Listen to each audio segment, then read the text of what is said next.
Broadcasting live from the Business Radio X studios in Phoenix, Arizona. It's time for Valley Business Radio, spotlighting the Valley's best businesses and the people who lead them.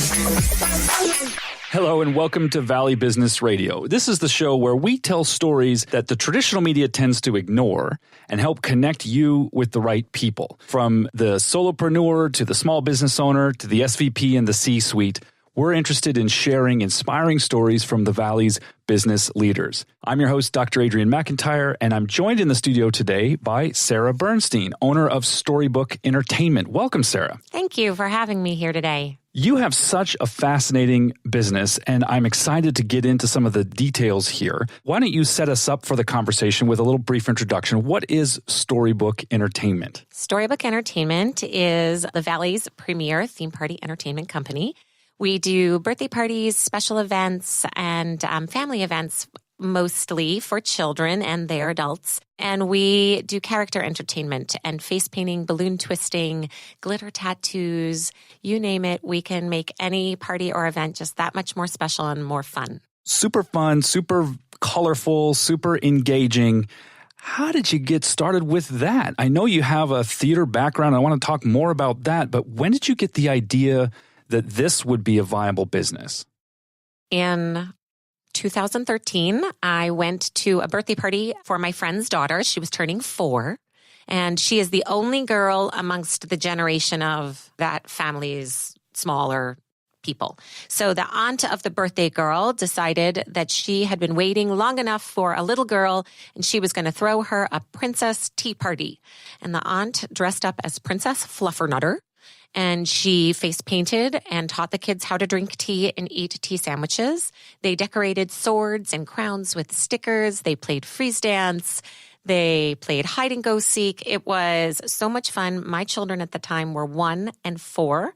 They were boys. They did not care that it was a princess party. They had so much fun. And at the end of the day, I left and said, there's something there. There's something beyond this living room in Desert Ridge to take it beyond here and bring it out to more people in the Valley. So Princess Fluffernutter is the originating incident of your story. Yes. What happened next? How did you begin to learn the ins and outs of the party business with this special twist? It's not a straightforward thing. Where do you turn to learn how to do this kind of specialized event business? It was a lot of trial and error, let's be honest. I was blessed with the release of the movie Frozen. Elsa and Anna took over the world for the year of 2014 when I started my company, and we went out with those two characters. We spent time singing. We spent time storytelling. We tried every craft you could imagine. We played lots of different games. And eventually, we narrowed down to what worked best for each age of child. So at that point, it didn't matter if you were 3 or if you were 9, you still loved those characters. So we had different parties for 3-year-olds and 6-year-olds and 9-year-olds. And it was eye-opening to me because though my children were so young, and now that my children, it's actually my son's birthday today. Wow. He is turning 10. So I now have lived through that 9-year-old year. It was amazing to me at that time that 9-year-olds were still such little children. They are still really little children. Trust me, I have just finished that year of little childness with my own. Yeah. And they still love to play. They still want to have that imaginary moment and that moment of, they want the fantasy to come to life, and it gets to come to their living room. Fantasy and entertainment of all kinds are huge business for adults. I think the biggest mistake we make is training the play out of people until they're in their 30s and 40s and 50s and have to spend a lot of money to go to executive offsite retreats to do things that would essentially just bring the child back that was there the whole time. They've forgotten their child. They're uncomfortable letting that child out and being goofy and being silly, and you always have to be adults. And no, we don't always have to be so serious. And that's what I love about it, is that I'm never serious. I live in a world where every day I get to play. Every day I get to tell people how much fun you're going to have. And it's not just the kids that are going to have fun. The adults are going to have fun too. And I get to create and build and really enjoy the joy of childhood every day. And I'm by no means a child anymore, but I still get to live it, and it brings smiles to my face. Well, I read some research recently that the latest fMRI studies of the human brain and its development seem to indicate that our brains are not fully cooked until in our mid-30s. We expect so much grown-up stuff at increasingly early ages. I have 2 small boys, 4 and 6, and princesses and fantasy play and imaginative things. I hope that we can continue to instill and inspire that. Birthday parties are in the life, let's flip the script for a second. The life of a parent can be a pretty stressful and significant thing. There's a lot riding on it. We live in a world where parents are often looking to other parents to judge and assess how are we doing? Do we need to do more? Are we doing better? The keeping up with the Joneses mentality. What does a parent get when they make that first call, when they reach out to you? How does the conversation unfold? I imagine you're really helping to guide them through something. What's involved in that conversation? Part of it is setting expectations that the party is for a child and that the child is the one that gets to enjoy the party, not your adult friends and not your child's friends. It's really, what does your child want from this birthday party? Who are they? What makes them tick? What do they find fun? And then most importantly, how old are they? Because some people expect their 3-year-old to act like a 6-year-old and they can't. And so one of the things that I like to do is to ask about the child and find out who that child is and then say, okay, let's make the party the best party it can be for that child. At this point, I do consider myself a birthday party expert. I have not only been to a gazillion, I have planned entertainment for over 1,000 birthday parties. It's something that I just innately can do. I don't have to really think too much about how to ask the questions to get to the base of what is going to be the best party experience for that child. You mentioned probably the most important thing first, which is that you're planning parties around the individual human child who's being celebrated that day. What are some of the other areas that you're often pointing parents to consider or to think about differently than maybe they had been? A lot of the times parents will say, but what will the boys do?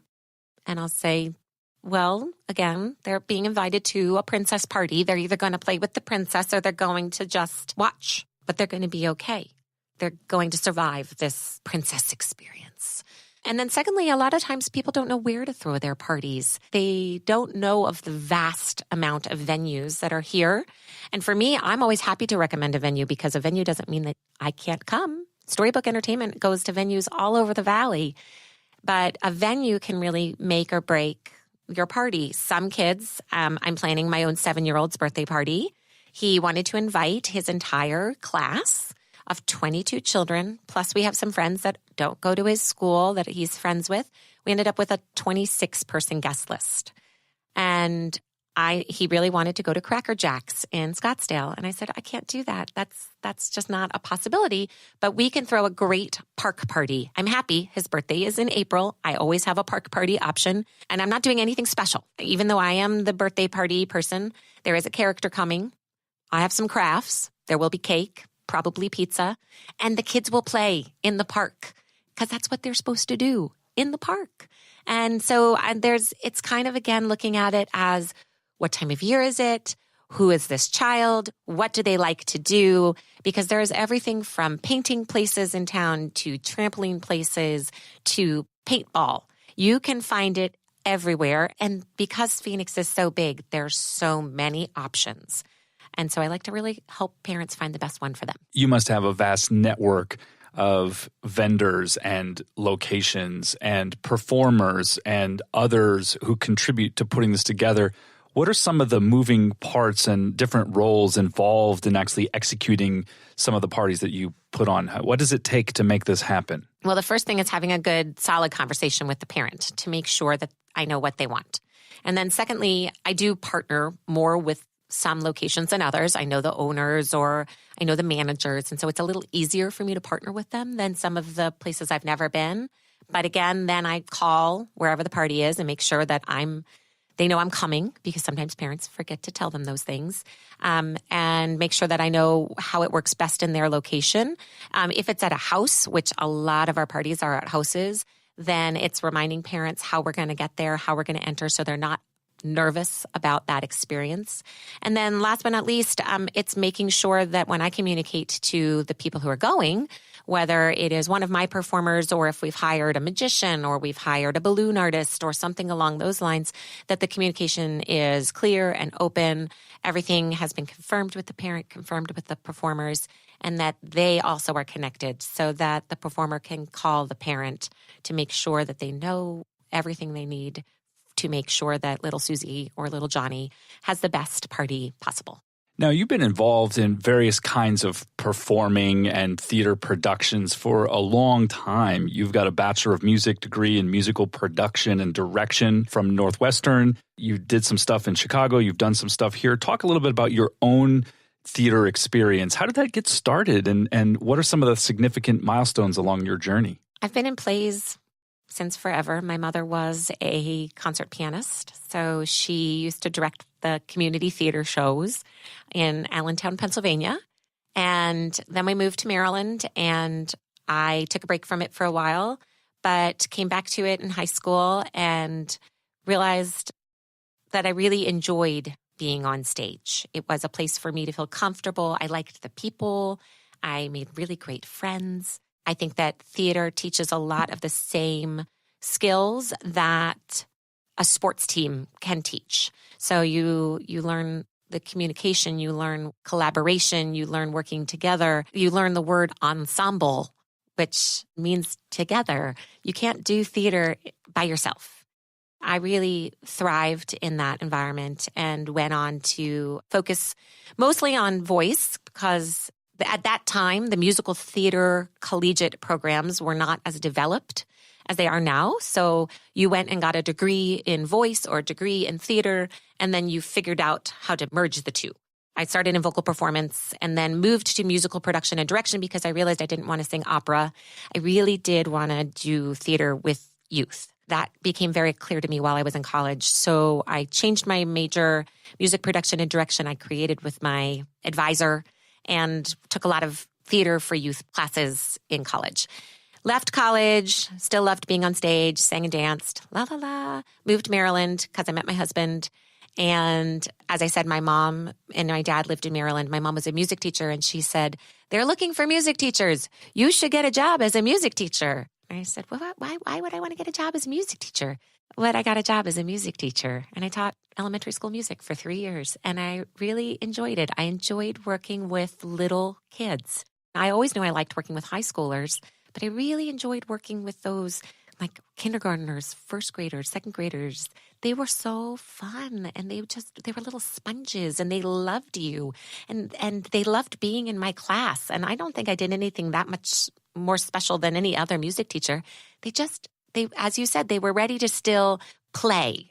And so I was able to play with them in my class. And so I decided I wanted to do that for a living. So when we moved out to Arizona, I looked at ASU for a graduate degree program. They have a Master's in Fine Arts in Theater for Youth, which is actually really well-known, world-renowned program started by Viola Spolin many years ago. She's like the queen of using theater to teach, not just to be theater. But I never went because I got hired at Arizona Theater Company and taught theater through them. So that's kind of how I ended up back here in the theater world in Phoenix.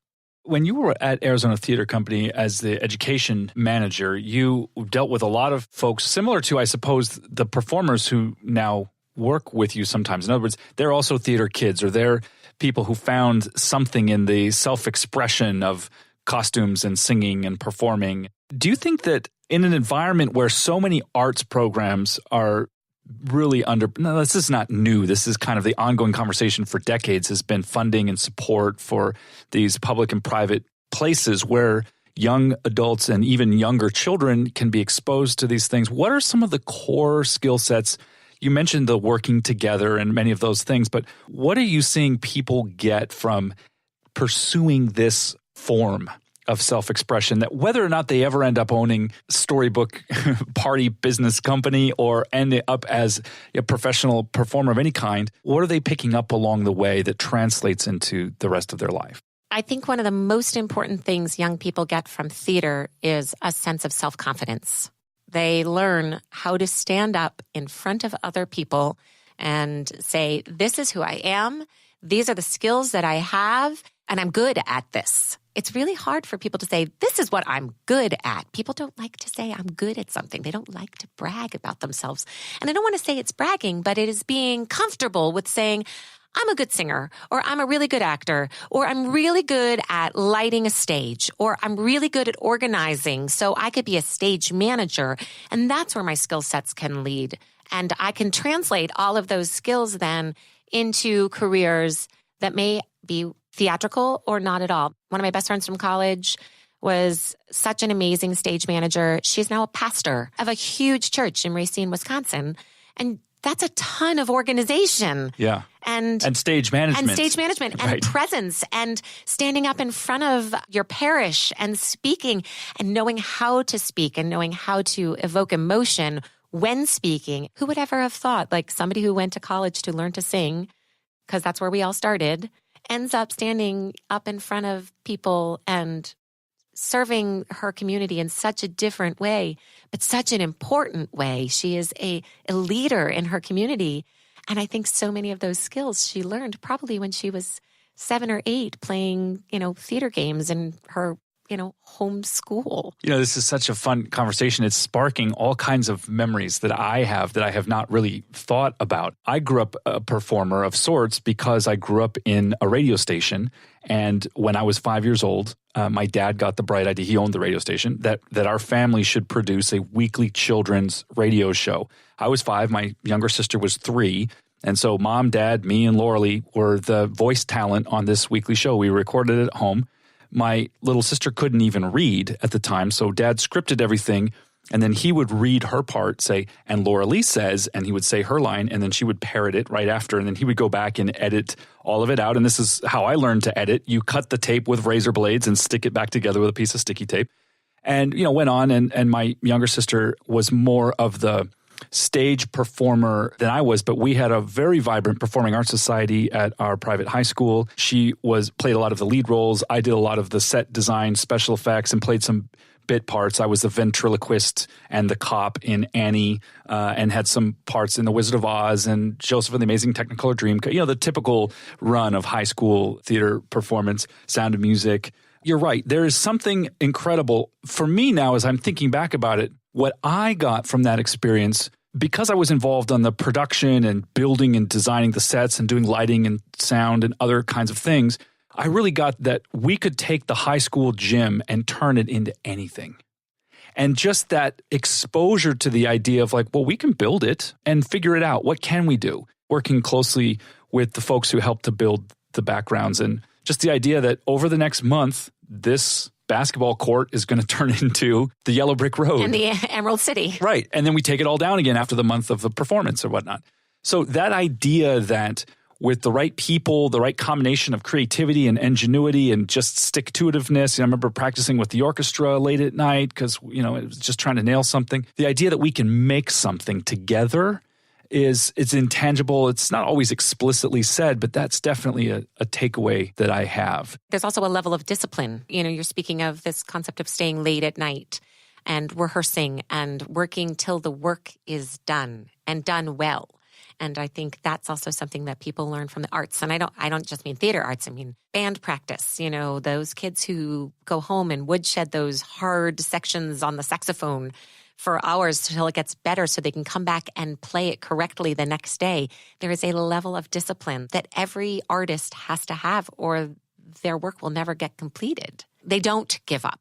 We're going through a musical education with our own young ones right now, and there's a fabulous program created here in Arizona called Let's Play Music, which is a structured 3-year curriculum that you can start at age 4. It's designed to introduce musical concepts and skills to children before they have the finger strength and dexterity to get on a keyboard. So it starts with bells and moves up from there. It's interesting that you talk about discipline because on the one hand, I would say I'm terrible at discipline. That's my Achilles heel. It's the worst thing. However, when I am as passionate about something as I was about those performances or building those sets or some of the work I do now, I will stay up till 2, 3, 4 in the morning. We'll get up super early and I will work on it. The idea I think we should be encouraging is when you find something that you love, go deep into that. You don't have to love everything. You don't have to work as hard, in my case, This is now me soothing my young self who got a lot of grief for this.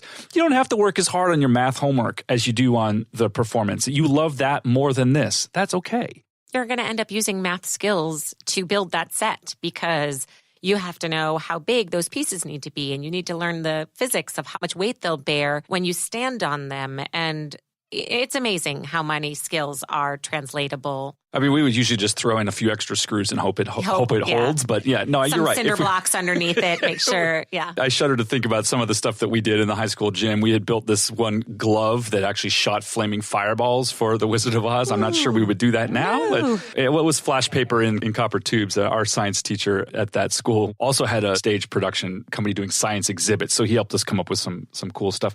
In the context of your business, as you've grown since 2014, you've also begun to expand out of the world of just parties for young people and into the world of corporate events or things for big children, right?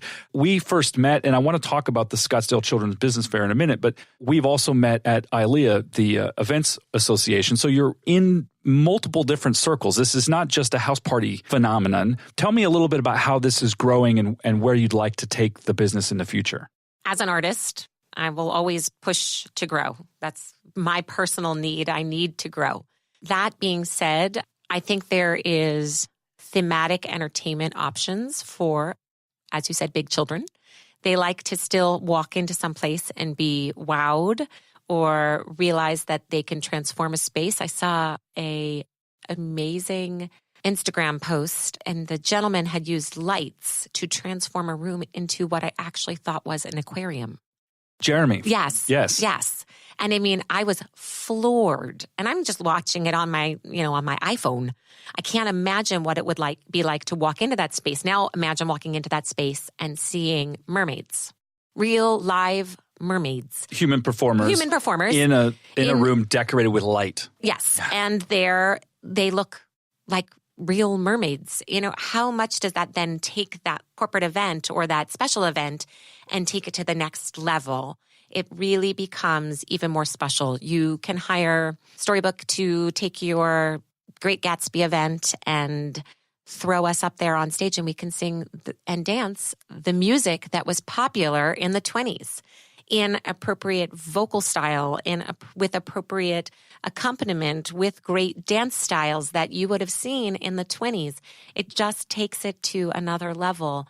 And because we are all musical theater performers, we love these experiences and we can do them. I'm going to toot my own horn. I said, nothing wrong with bragging if you think it's actually real.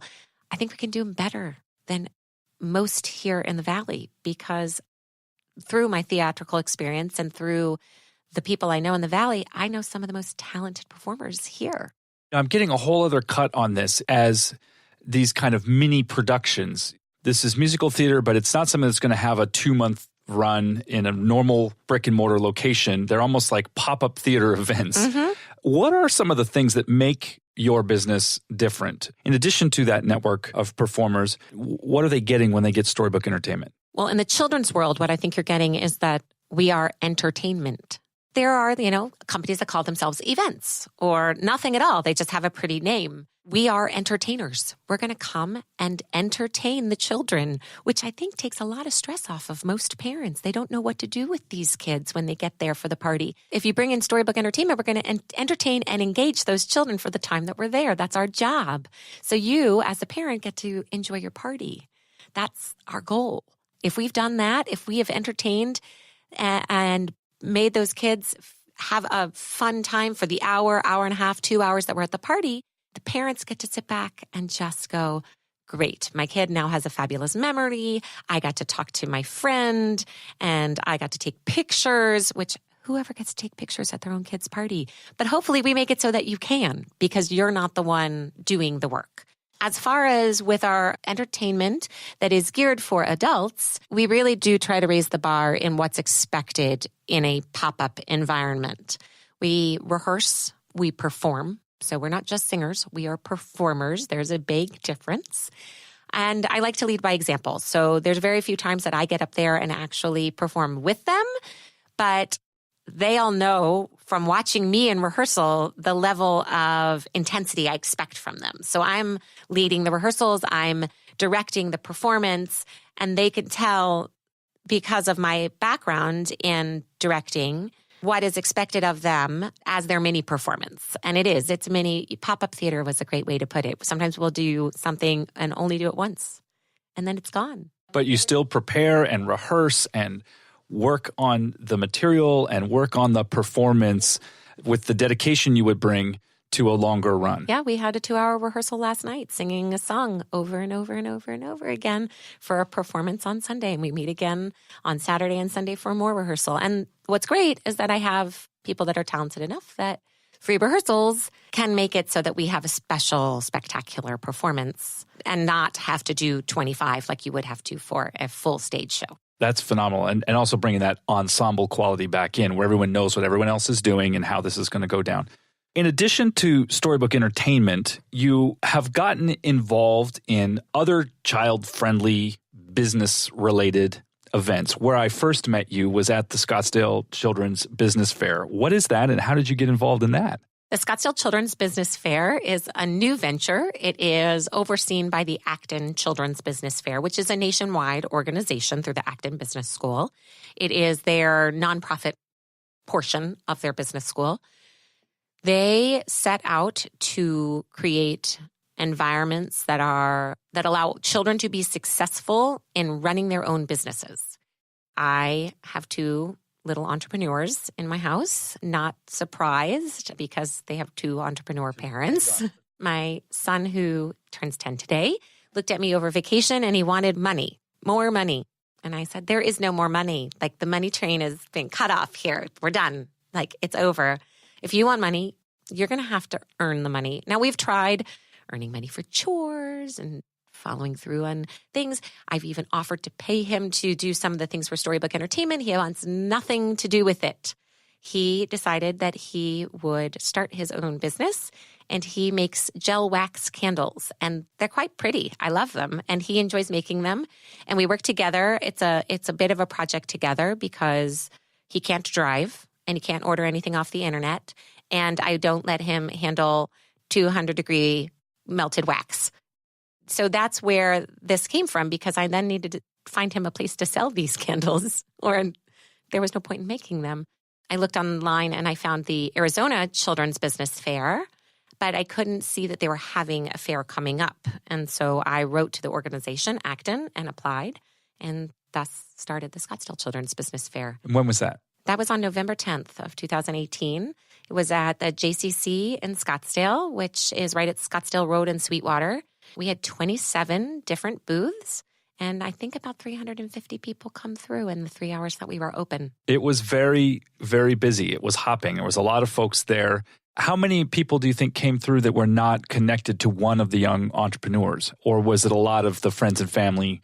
I mean, we didn't know anybody. My wife, Jen, found it on Facebook and said, we're going to go to this. And so we brought our kids. What's your sense of the audience, the foot traffic, if you will? I think a good portion of the foot traffic was related to the children that were there, but that's because they were part of the marketing. Right. So who knows whose Facebook post you saw that brought you there? I have a Facebook page, but there's only 137 people that like it. Like my Facebook page, my Scottsdale Children's Business Fair Facebook page, so that you can learn more about it.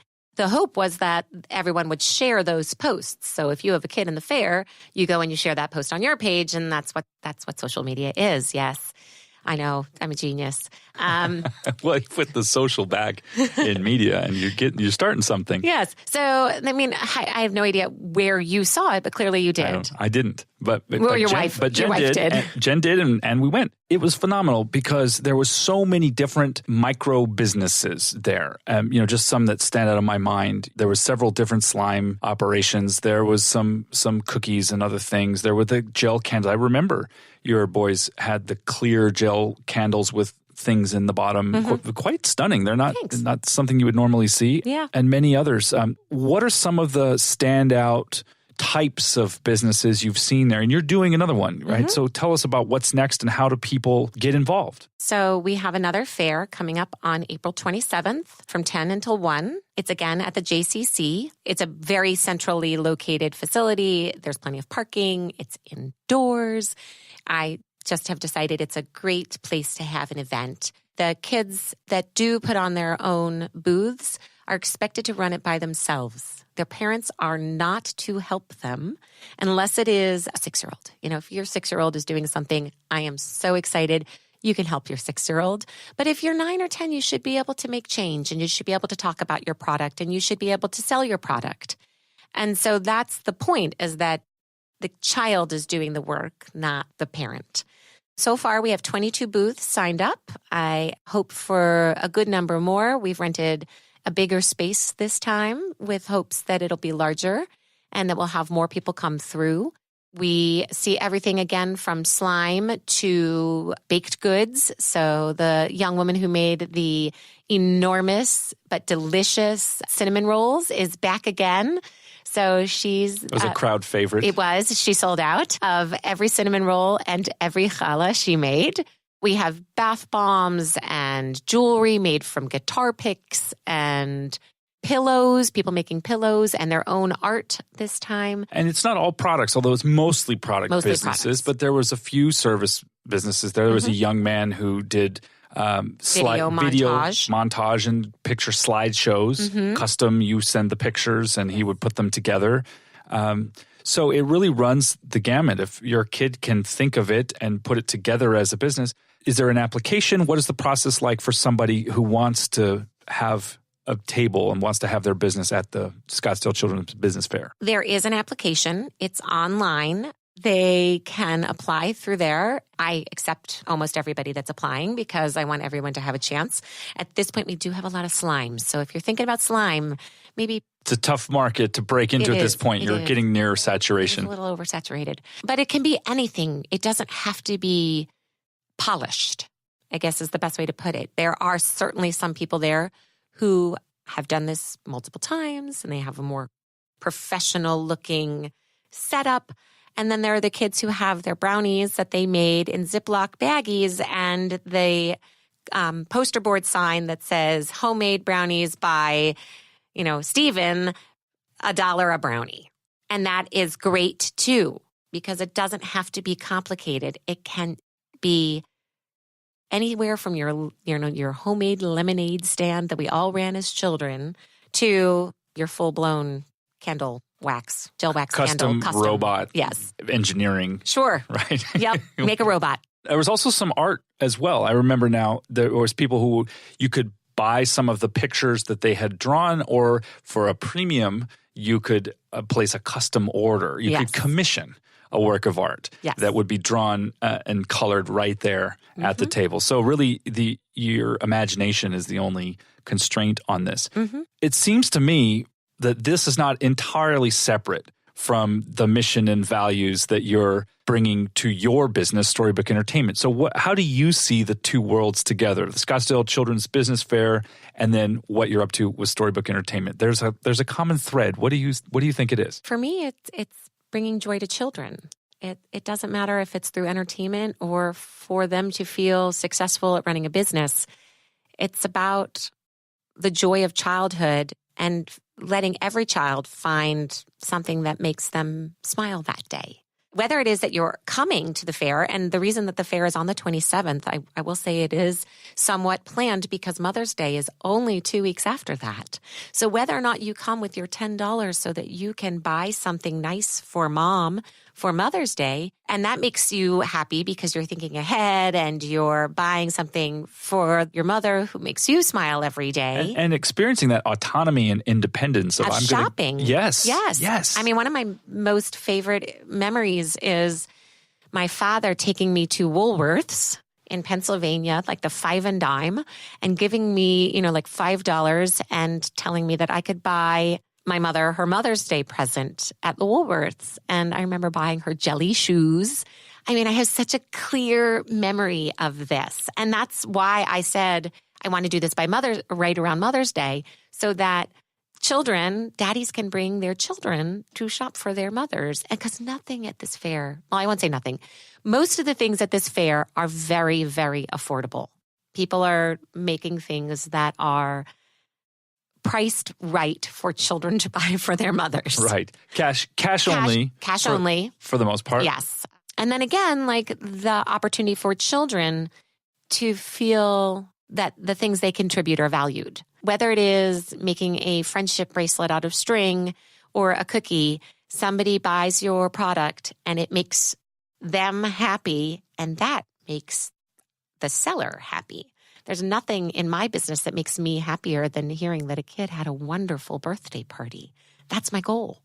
At the end of the day, everybody feels they are smiling, they found joy, and they found value in their day. It sounds too like there's also an opportunity for kids to really be proud of what they make and create and get the kind of feedback and interaction with customers and just interested folks that helps validate and support that creative spark. Without getting on a soapbox, there are so many things in our current society that seem to put a damper on some of that stuff. We want people to somehow not stand out. And, who do you think you are? Kinds of ideas, unfortunately, permeate society and families and things. And so having a space where their uniqueness and weirdness and wonderful creativeness can be nurtured and supported seems to me to be extraordinarily valuable. I think if you're listening to this show and you're a small business owner or an entrepreneur or a business leader and executive, someone who is wanting this kind of qualities in the grownups you work with, you should come, whether you have children or not, to the Scottsdale Children's Business Fair and just walk around and interact with the young people. You never know what comment or interaction you have that puts somebody on the course to being the kind of person you wish was working in your organization today. It seems to me like, again, with children or without children, a way to get involved in supporting some of the youngest members of our entrepreneurial community. And I encourage everyone to come. Give us the details again, the dates, the times, the location, and we'll put the links and so on in the show description below the published episode. But what is it for folks listening live? The Scottsdale Children's Business Fair will be held on Saturday, April 27th. Begins at 10 a.m. and ends at 1 p.m.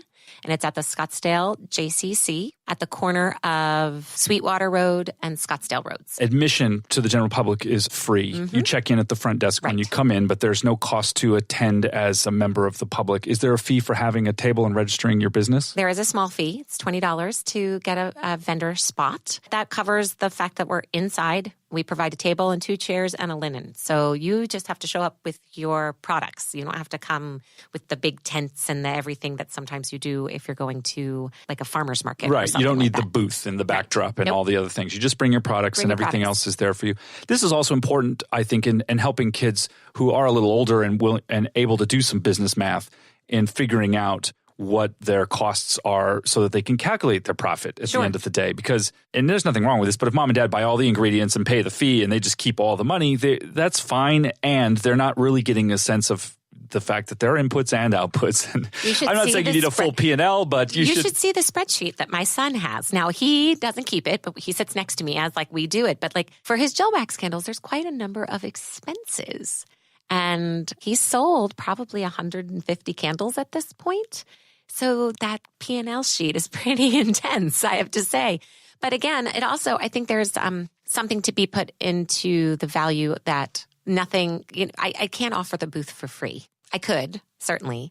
But I think there is that concept of there has to be a cost to value the participation. It makes it that only those that are really going to be engaged in this process sign up. When you do sign up, the great thing is I send you a very children-friendly business plan. It is 4 pages long.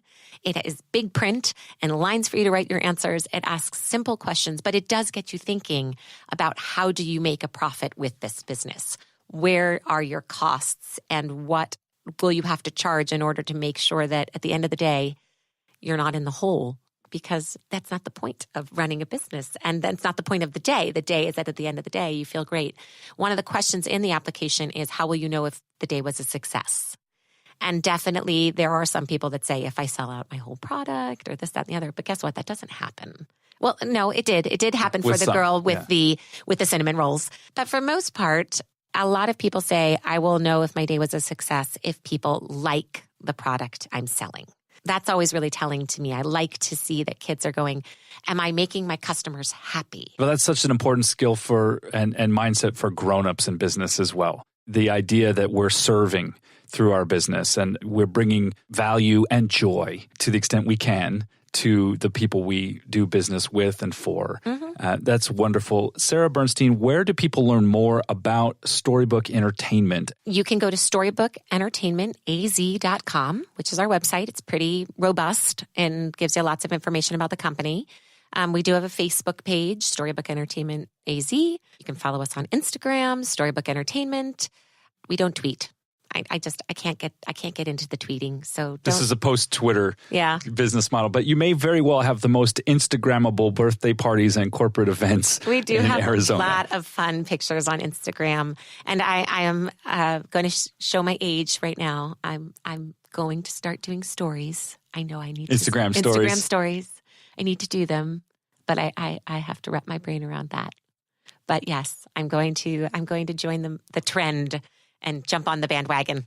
I love it. And I love this business. I love the idea of putting a smile on kids' face. I love the idea of having people stand up for who they really are and what they're actually good at and leading with value. That is marvelous. Sara Bernstein, owner and queen of Storybook Entertainment. Thank you so much for joining us here today. Thank you for having me. For all of us here at Business Radio X, this is Dr. Adrienne McIntyre, and we'll see you next time on Valley Business Radio.